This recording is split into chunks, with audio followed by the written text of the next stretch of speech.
Dakle, ovako, sama ideja da se napravi dan društvenih igara došla je iz nas samih koji volimo igranje ovog tipa i koji znamo da ovakve igre postoje u svijetu. Hrvatska još nije pretjerano poznata s ovim tipom modernih društvenih igara, nego još uvijek stoji na jednoj razini čovječne ljutice, monopol, eventualno rizik igara. Naravno, ove igre same po sebi su puno kvalitetnije jer potiču osobne vještine, strategiju razmišljanja u odnosu na čovječne ljutice i ove starije igre koje uglavnom ovise o sreći. Treći po redu dan društvenih igara pokazuje kako je ova vrsta druženja daleko od izumiranja, usprkos internetu. Igre postaju sve kompleksnije, pravila sve kompliciranija, te iako se mora puno razmišljati, element zabave ne nedostaje. Igra je napravljena u stvari prema knjigama George Martina, Game of Thrones i prema televizijskoj seriji. Dakle, igra je tipa slično riziku, samo vjerojatno puno kompliciranije i zahtjevnije, ajmo reći. I sad danas smo imali dilemu oko pravila, teško je, ali se nauči nakon nekog vremena, dosta dobro. I zabavna je užasno igra i preporučujem bih i svim. Jednostavna igra, grade se naselja i cilj je sakupiti 10 bodova, više manje. Bodovi se dobivaju sa, naseljima, gradovima koje gradite, pločicama i još nekim karticama koje vam daju bodove. Ko prvi sakupi 10 bodova, to je to.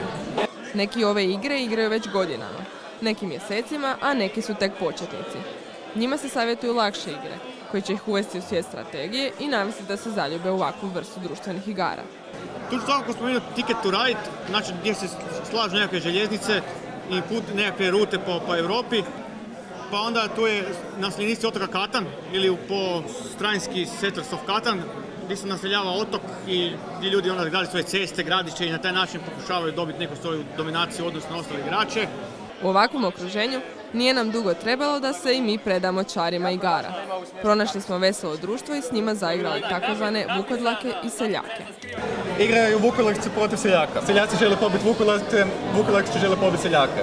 Sa 2 vukodlaka, 7 seljaka. Igrao sam ja revoluciju, kako se... Držim. I nemojte da drugi vide. On je vukodlak.